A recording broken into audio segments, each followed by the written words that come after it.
क्या आप एक संतुष्ट व्यक्ति हैं या आपके जीवन में असंतोष है? क्या आप धन्यवाद देने वाले व्यक्ति हैं या आपका जीवन शिकवा और शिकायतों से भरा हुआ है? क्या आपके दिल में आभार है या आपके जीवन में कटुता भरी हुई है? जिंदगी में संतोष होना, कंटेंटमेंट होना, संतुष्टि होना बहुत आवश्यक है। क्योंकि जब हमारी जिंदगी में असंतोष होता है तो उससे बहुत सी समस्याएं पैदा होती हैं। पौलुस प्रेरित अपनी मृत्यु के कुछ समय पूर्व अपने आत्मिक पुत्र तिमुथियुस को एक पत्र लिखता है और उसमें वो उसको अपने जीवन के अनुभव से जो कुछ उसने सीखा था, समझा था, देखा था और प्रभु में जो उसने जीवन पाया था, उससे वो बहुत प्रमुख शिक्षा देता है। वो कहता है कि हमारी जिंदगी में संतोष होना बहुत आवश्यक है। असंतुष्ट होने पर जीवन में अगर हमारे हृदय में धन्यवाद नहीं है, असंतोष है, तो इससे बहुत सी समस्याएं पैदा होती हैं और व्यवहारिक समस्याएं पैदा होती हैं। आपको और मुझको मालूम है, हम और आप ऐसे लोगों को जानते हैं जो कर्ज में डूबे हुए हैं और यदि उनके मूल में हम जाएं तो पता चलेगा कि वो जिंदगी में संतुष्ट नहीं हुए। उन्हें और प्राप्त करने की इच्छा रही और इसलिए बहुत से लोग हैं जो कर्ज में डूब जाते हैं। कर्ज में डूब जाते हैं, बहुत से लोगों के परिवार प्रभावित हो जाते हैं, यहाँ तक कि लोगों के परिवार टूट जाते हैं, उनके वैवाहिक जीवन पर असर पड़ता है। कलीसिया के साथ जो उनका संबंध होना चाहिए, प्रभु यीशु मसीह के प्रति जो उनका धन्यवाद होना चाहिए, वो सब कुछ समाप्त हो जाता है। और यहाँ तक कि कुछ लोग होते हैं जो कि अपराधियों के चंगुल में फंस जाते हैं क्योंकि उन्होंने बहुत सा पैसा उधार लिया होता है और उसके बाद वो ब्याज ही नहीं चुका पाते और कर्ज बढ़ता जाता है, यहाँ तक कि व्यक्ति आत्महत्या भी कर लेता है। और इस प्रकार की स्थिति में पारिवारिक विघटन होता है, व्यक्तिगत विघटन होता है और उससे होता यह है कि जो मासूम लोग हैं, जो इनोसेंट लोग हैं, चाहे परिवार में बच्चे हों, चाहे पत्नी हो, उनको उस पीड़ा से गुजरना पड़ता है, उस दर्द से गुजरना पड़ता है, जबकि गलती पति की होती है, किसी और की होती है। इसीलिए पौलुस प्रेरित अपने युवा आत्मिक पुत्र को अपने जीवन के अंत में बहुत प्रमुख शिक्षा देता है। पहला तिमुथियुस उसके 6वें अध्याय की 6वीं से 11वीं आयतों में वो बहुत सी बातें लिखता है इसी संबंध में। और वो लिखता है, संतोष सहित भक्ति बड़ी कमाई है, क्योंकि ना तो हम जगत में कुछ लाए हैं और ना हम जगत से कुछ ले जा सकते हैं, पर यदि हमारे पास खाने पीने को है, पहनने को है, तो इन्हीं बातों से हमारी जिंदगी में संतुष्टि होना चाहिए, हमें संतोष करना चाहिए।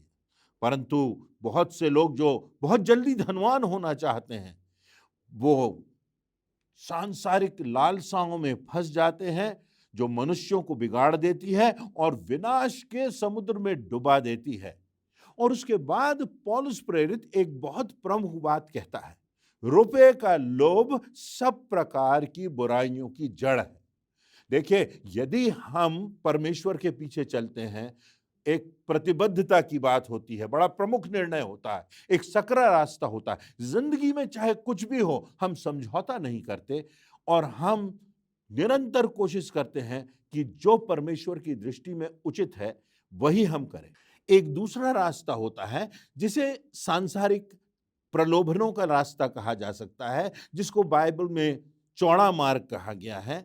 और वास्तव में उस रास्ते में रुपए का लोभ है, उसकी प्रमुख जो जड़ है लोभ की भावना है, जो असंतोष को पैदा करती है। इसीलिए पौलुस अपने आत्मिक पुत्र को लिखता है कि कितने लोग इस कारण से विश्वास से भटक गए हैं और बहुत से दुखों से अपनी जिंदगी को छलनी कर लिया है। और तब वो कहता है, हे परमेश्वर के जन, तू इन बातों से भाग और धर्म और भक्ति और विश्वास और प्रेम और धीरज और नम्रता का पीछा कर। ये बातें हैं जो परमेश्वर की बातें हैं, और तुझे इस लोभ के मार्ग से दूर रहना है। इस लोभ और सांसारिक आकर्षणों से तुझे अपने आप को बचा करके रखना है। इनसे दूर भाग और किसका पीछा कर? धर्म का, भक्ति का, विश्वास का। इन सब बातों के पीछे तू जा। यहां पर दो प्रकार के व्यक्तियों का विवरण पौलुस करता है। एक व्यक्ति जो आत्म केंद्रित होता है, जो स्वार्थी होता है, जिसके सोच में, जिसकी समझ में, जिसकी मानसिकता में सिर्फ अपना स्वार्थ होता है, और उसके लिए लिखा गया है वो व्यक्ति ऐसा होता है जो विवाद करता है, जो तर्क करता है, और इनसे डाह और झगड़े और निंदा और यहां तक कि संदेह की बातें, ये सब जन्म लेती हैं।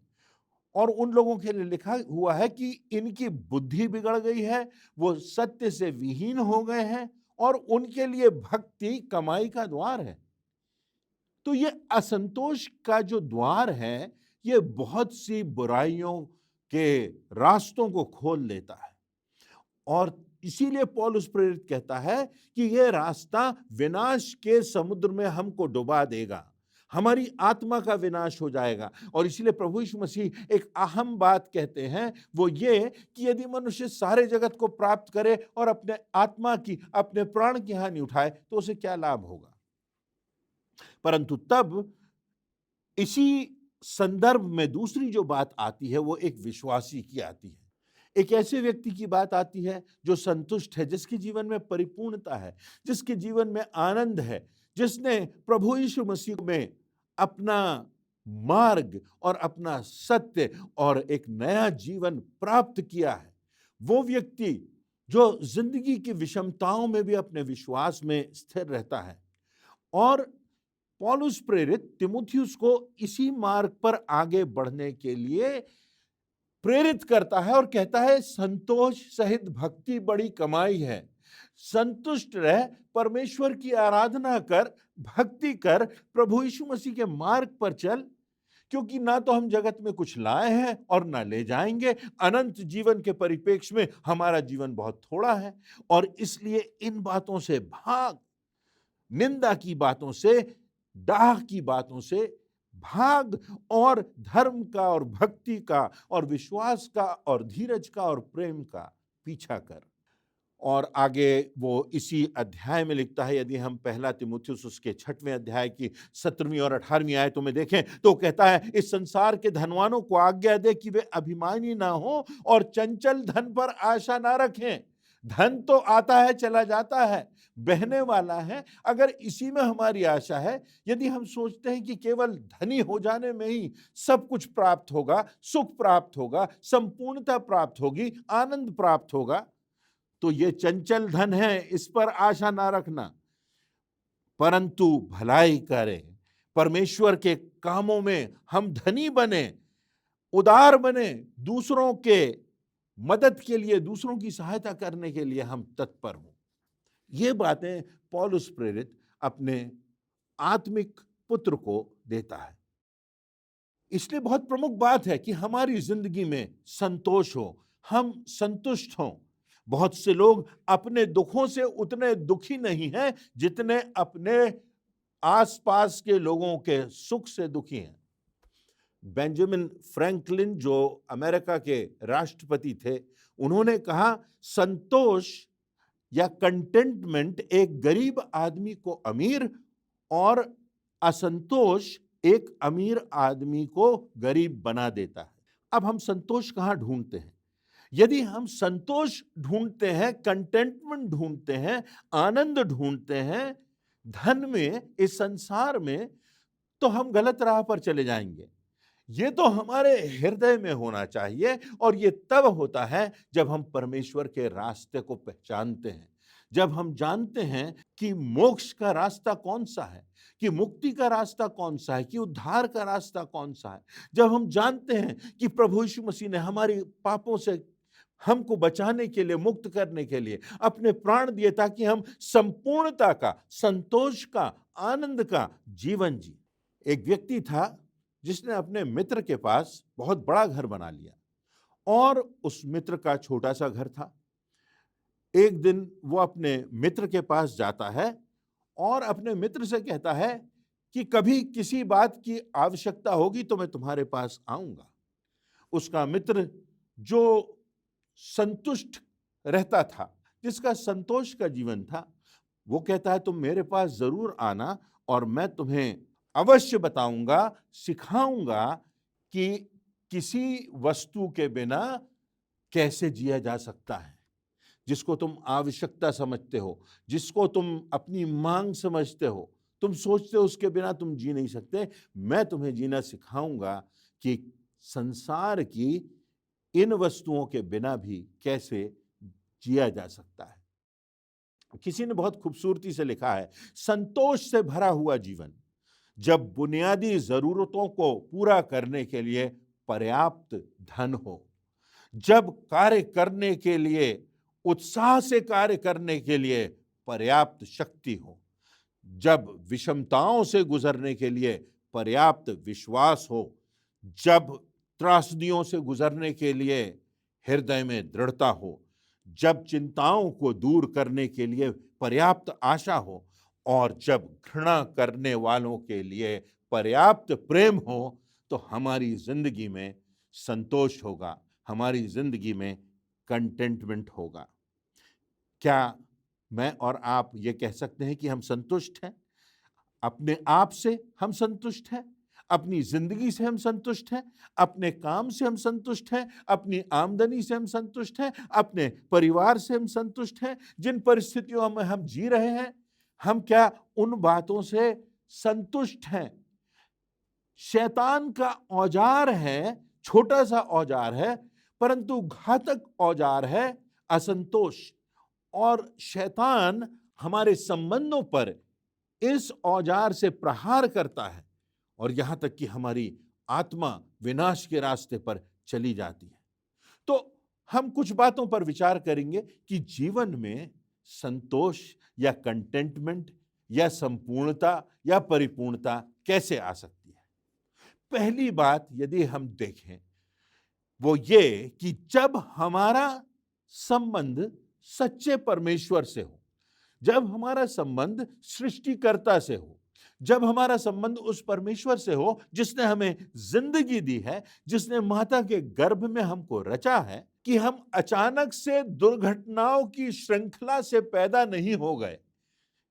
बहुत से वैज्ञानिकों का ऐसा ही विचार रहा, हमने भी अध्ययन किया, आपने भी अध्ययन किया होगा कि अचानक से ऐसी घटना हुई, फिर अचानक ये हुआ, फिर अचानक वो हुआ और अचानक से एक अमीबा से एक मनुष्य बन गया। तो हम अचानक होने वाली घटनाओं का परिणाम नहीं है, परंतु हमको परमेश्वर ने अपनी समानता में रचा है। परमेश्वर ने हमको श्वास दिया है, परमेश्वर ने हमको जिंदगी दी है, परमेश्वर ने हमको आत्मा दी है और इसलिए हमें उस सच्चे परमेश्वर को पहचानना है। कोई वैज्ञानिक हमको जीवन नहीं दे सकता, संसार की कोई वस्तु हमको जीवन नहीं दे सकती, धन दौलत हमको जीवन नहीं दे सकता, किसी प्रकार का पद या प्रतिष्ठा हमें हमारे पापों से मुक्त नहीं कर सकती। हमें हमारे पापों से मुक्ति मिलती है, हमारे ग्लानि से छुटकारा मिलता है जब हम प्रभु यीशु मसीह पर विश्वास करते हैं, जब हम अपनी जिंदगी को परमेश्वर के चरणों में लाते हैं और कहते हैं प्रभु ये मैं नहीं परंतु इसमें तू विराजमान हो, मेरी नहीं परंतु तेरी इच्छा पूरी हो। ये जीवन मेरी योजना के लिए नहीं परंतु तेरी योजना के लिए, जिस उद्देश्य से तूने मुझे मां के गर्भ में रचा है, मैं उस उद्देश्य को पूरा कर सकूं। मैं तेरे प्रेम का, तेरे संदेश का, तेरी क्षमा का, तेरे धैर्य का वाहक बन सकूं। परमेश्वर, मैं तुझ सच्चे परमेश्वर की उपासना करता रहूं, भक्ति करता रहूं, क्योंकि संतोष इसी में है जब हमारा संबंध उस जीवित परमेश्वर से है। जीवित परमेश्वर से हमारा संबंध जब होगा तब हमारी जिंदगी का नजरिया बदल जाएगा। यहोशू की पुस्तक उसके 24वें अध्याय की 15वीं आयत में यहोशू जो है वो अगुआ है और इसराइलियों से वो कहता है कि तुम किसकी सेवा करोगे, तुम किसके पीछे चलोगे, तुम आज निर्णय कर लो। या तो तुम मानव निर्मित परंपराओं और प्रथाओं के पीछे चलोगे, उनको अपनाओगे, या तुम जीवित परमेश्वर की, यहोवा की उपासना करोगे, उसकी सेवा करोगे। तुम आज निर्णय कर लो। जहां तक मेरा प्रश्न है, यहोशू कहता है, मैं अपने परिवार के साथ अपने परमेश्वर यहोवा की सेवा नित्य करता रहूंगा। इब्रानियों के 13वें अध्याय की 5वीं आयत में लिखा है, तुम्हारा स्वभाव लोभ रहित हो और जो तुम्हारे पास है उसी में संतोष किया करो, क्योंकि उसने आप ही कहा है, मैं तुझे कभी ना छोड़ूंगा और ना ही तुझे कभी त्यागूंगा। ये परमेश्वर की प्रतिज्ञा है कि ना वो कभी हमें छोड़ेगा, ना कभी त्यागेगा। और इसलिए संतुष्टि भरा जीवन जियो, धन्यवाद का, उत्साह का, आनंद का, सुबह उठते ही परमेश्वर को धन्यवाद देते हुए अपनी जिंदगी के लिए, अपनी धड़कन के लिए, अपनी सांसों के लिए हम परमेश्वर को धन्यवाद दें। जब हम अपने प्रियों को देखते हैं कि किस प्रकार अचानक से वो हमसे बिछुड़ गए, मृत्यु को प्राप्त हो गए, सांस लेते नहीं बनी, ऑक्सीजन नहीं मिल पाई, और किस प्रकार एक एक सांस के लिए वो संघर्ष करते हुए इस संसार से चले गए। हम जानते हैं कि यह सांस लेना भी परमेश्वर की आशीष है, सुबह जाग जाना भी परमेश्वर की आशीष है। सुबह से ही हमारे हृदय में धन्यवाद हो, सुबह से ही हमारे जीवन में संतोष हो, सुबह से ही हमारे जीवन में वो भक्ति की भावना हो। हमारा विश्वास, हमारा आधार, हमारा संबंध क्या उस जीवते परमेश्वर से है, या हमारा संबंध किसी निर्जीव वस्तु से है? क्या हमारा संबंध या हमारा विश्वास किसी व्यक्ति पर है? भजन संहिता 146वें अध्याय की 3री से 5वीं आयत में बहुत प्रमुख बात लिखी है। लिखा हुआ है, तुम उन प्रधानों पर भरोसा ना रखना, ना किसी व्यक्ति पर, क्योंकि उसमें उद्धार करने की शक्ति नहीं। अपना भरोसा किसी मनुष्य पर मत रखना, ऐसी वस्तुओं पर ना रखना जिनमें उद्धार करने की क्षमता नहीं, जो तुम्हारी जिंदगी को, जो तुम्हारी आत्मा को बचा नहीं सकता। ऐसी बातों पर अपना भरोसा मत रखना। अंधभक्त नहीं होना, अंधविश्वासी नहीं होना। लिखा है, मनुष्यों में, उन निर्जीव वस्तुओं में उद्धार करने की क्षमता नहीं होती। किसी दिन मनुष्य का भी प्राण निकल जाएगा, मनुष्य मिट्टी में मिल जाएगा, राख में मिल जाएगा, उसकी कल्पनाएं नाश हो जाएंगी। क्या ही धन्य है वह जिसका सहायक याकूब का ईश्वर है, जिसका भरोसा परमेश्वर यहोवा पर है। शायद आपने इस उदाहरण को सुना होगा। एक नाविक की बात है। तूफानों में वो नाव चला सकता था, बाढ़ की स्थिति में वो नाव चला सकता था, और बहुत अच्छा तैरना भी जानता था, बहुत अच्छा तैराक था। और एक बार जबकि बाढ़ की परिस्थिति थी और बहुत से लोगों को इस पार से उस पार जाना था, एक व्यक्ति था जो कि बहुत विद्वान था, जिसे संभवतः कहीं संदेश देने, भाषण देने, लेक्चर देने के लिए कहीं जाना था, और उसका जाना बहुत जरूरी था। वो नाविक से निवेदन करता है कि यहां तक कि बाढ़ की स्थिति में भी वो नदी को पार करा दे। नाविक उसकी याचना को स्वीकार कर लेता है।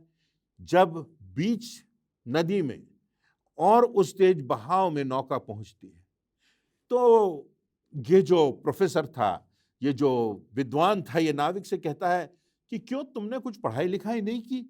उसने कहा, नहीं, मेरे पास उतने पैसे नहीं थे, मैं तो निर्धन परिवार में पैदा हुआ, मेरे पास उतने पैसे नहीं थे कि मैं स्कूल जाता, मैं तो पढ़ा लिखा बिल्कुल भी नहीं हूं। उन्होंने कहा, तो तुम्हारा जीवन तो बेकार है। तुम्हें फिलॉसफी का अर्थ मालूम है, दर्शन शास्त्र का अर्थ जानते हो? नाविक ने कहा कि मैं तो पहली बार सुन रहा हूं ये दर्शन शास्त्र क्या होता है। फिलोसोफर ने कहा कि नहीं नहीं, तुम्हें कुछ नहीं मालूम, बेकार है तुम्हारा जीवन। उसके बाद फिर से विद्वान प्रश्न करता है कि क्या तुमने कभी विज्ञान का अध्ययन किया है, कभी तुमने साइंस का अध्ययन किया है? नाविक कहता है, नहीं, मैंने ऐसा नहीं किया। इतिहास का अध्ययन किया है, और विभिन्न प्रश्न वो करता है। नाविक बेचारा कहता है, नहीं नहीं नहीं, और तब एक तेज भंवर आती है, और नाविक जो है वो विद्वान से कहता है कि आपको तैरना आता है? और विद्वान कहता है, मुझे तैरना नहीं आता। वो कहता है तो बात खत्म हुई, क्योंकि नाव डूबने वाली है, बहाव बहुत तेज है और हम भंवर में फंस गए हैं। नाविक तैर करके निकल जाता है, पर विद्वान की वहीं जीवन लीला समाप्त हो जाती है। कहने का अर्थ यह है कि हमें कितना भी इस संसार का ज्ञान हो, हमारे पास कितनी भी भौतिक वस्तुएं हो, हमारे पास कितना कुछ हमारा नाम हो, हमारा यश हो, परंतु यदि हमने सच्चे परमेश्वर को नहीं जाना, अगर हमने उस परमेश्वर से प्रभु यीशु मसीह के द्वारा संबंध स्थापित नहीं किए, तो हमारा जीवन, हमारा ज्ञान, हमारा धन सब कुछ व्यर्थ है। हमारा यश, हमारी कीर्ति सब कुछ व्यर्थ है। तो हम इस बात को स्मरण रखें कि अगर हमारा संबंध जीवते परमेश्वर से होगा तो हम अपनी जिंदगी में संतुष्ट होंगे। दूसरी बात, अनुचित तुलनाओं से हमें बचना है। जो कुछ हमारे पास है, हमारा ध्यान उस पर हो। जो कुछ हमारे पास है, हम उसके लिए धन्यवादित हों। अक्सर हमारे साथ ये होता है कि जो हमारे पास है उस पर हम ध्यान नहीं देते, पर जो हमारे पास नहीं है, जो किसी और के पास है, हमारा ध्यान उस पर लगा रहता है। पड़ोसी के पास अगर कुछ ज्यादा है तो हमारा ध्यान उस पर लगा रहता है। तो हमको तुलनाओं से बचना है। जो हमारा स्थान है, जो कुछ परमेश्वर ने हमें दिया है, हमें धन्यवाद के साथ संतुष्ट रहना है। परमेश्वर का मापदंड और मनुष्यों का मापदंड, संसार का मापदंड भिन्न होता है। हमें इस बात का ध्यान रखना है कि परमेश्वर का मापदंड, जो कि परमेश्वर ने अपने वचन में निर्धारित किया है, प्रकाशित किया है, हम उस पर चलने वाले हों। यशायाह नबी की पुस्तक, उसका 55वां अध्याय और उसकी 8वीं और 9वीं आयत में लिखा है, क्योंकि यहोवा कहता है, मेरे विचार और तुम्हारे विचार एक समान नहीं, न तुम्हारी गति और मेरी गति एक सी है, क्योंकि मेरी और तुम्हारी गति में और मेरे और तुम्हारे सोच विचारों में आकाश और पृथ्वी का सा अंतर है। परमेश्वर यहोवा का सोच, परमेश्वर की समझ, परमेश्वर के मापदंड और मनुष्यों और सांसारिकता का सोच और सांसारिकता के मापदंड, उनमें आकाश और पृथ्वी सा अंतर है। नीति वचन उसके 30वें अध्याय की 8वीं आयत में एक बहुत प्रमुख बात लिखी है। वो कहता है, व्यर्थ और झूठी बात मुझसे दूर रख, मुझे ना तो निर्धन कर और ना धनी बना, प्रतिदिन की रोटी मुझे खिलाया कर। बस मैं इतने में ही संतुष्ट हूं। ना मैं बहुत धनवान हूं, ना मैं निर्धन हूं, मेरे पास मेरी आवश्यकताओं की पूर्ति के लिए सब कुछ है। और इसलिए हमें ध्यान रखना है कि हम उस सच्चे परमेश्वर के रास्ते पर चलेंगे तो परमेश्वर की प्रतिज्ञा है कि परमेश्वर हमारी आवश्यकताओं की पूर्ति करेगा। और इसलिए सांसारिकता के मापदंडों से, अनुचित तुलनाओं से हमको बचना है। और तब सबसे प्रमुख बात यह है कि हमको संसार के पार अपनी दृष्टि उठाना है। यहां पर पौलुस लिखता है, पहला तीमुथियुस 6वें अध्याय की 6वीं और 7वीं आयतों में, जिसका कि हम अध्ययन कर रहे हैं, जिस पर हम अपना ध्यान केंद्रित कर रहे हैं, कि ना तो हम जगत में कुछ लाए हैं, ना कुछ ले जाएंगे, और इसलिए संतोष सहित भक्ति बड़ी कमाई है। अय्यूब की पुस्तक उसका पहला अध्याय और उसकी 20वीं और 21वीं आयतों में लिखा हुआ है, मैं अपनी माँ के पेट से नग्न निकला था और नग्न ही लौट जाऊंगा। यहोवा ने दिया, यहोवा ने लिया, यहोवा का नाम धन्य है। और इसलिए हमको तैयार रहना है अपने जीवन के अंत के लिए। या तो हमारी मृत्यु होगी और या प्रभु यीशु मसीह का आगमन होगा। दूसरा पत्रस उसका 3रा अध्याय उसकी 10वीं और 11वीं आयत में लिखा है, परंतु प्रभु का दिन चोर की नाई आ जाएगा। उस दिन आकाश बड़ी हड़हड़ाहट के शब्द से जाता रहेगा और तत्व बहुत ही तप्त होकर पिघल जाएंगे और पृथ्वी के सारे कार्य जल जाएंगे। तो जब ये वस्तुएं इस रीति से पिघलने वाली हैं, तो तुम्हें पवित्र चाल चलन और भक्ति में कैसे मनुष्य होना चाहिए। जब संसार में जो भी भौतिकता है वो समाप्त होने वाली है, जब वो पिघलने वाली है, जब इनमें कुछ मिलने वाला नहीं है, तो तुम्हें कैसा मनुष्य होना चाहिए, तुम्हारी कैसी मानसिकता होना चाहिए, तुम्हारे कैसे मापदंड होना चाहिए, तुम्हारा कैसा सोच होना चाहिए, तुम्हारे कैसे निष्कर्ष होना चाहिए। पवित्र चाल चलन और भक्ति भावना से भरे हुए होना चाहिए। परमेश्वर का वचन हमको बताता है। एक धन्यवादित हृदय की प्रार्थना है जो बहुत खूबसूरत है, और इस प्रार्थना की चर्चा करके मैं इस संदेश को यहाँ समाप्त करूँगा। परंतु काश हमारा जीवन संतोष से भरा हो, काश हमारा जीवन उस संबंध से मजबूत हो जो परमेश्वर से हमारा संबंध है, उसमें हम बहुत मजबूत रहें। काश हमारे जीवन में परमेश्वर के प्रति आभार हो, जो कुछ हमारे पास है उसमें हम प्रसन्न हों और धन्यवादित हों। तो धन्यवादित व्यक्ति की प्रार्थना कुछ इस प्रकार से, हे परमेश्वर, मैं तुझे धन्यवाद देता हूं सुबह के प्रकाश के लिए, हवा के बहाव के लिए, पक्षियों के चहचहाने के लिए, फूलों की खुशबू और उनके रंगों के लिए।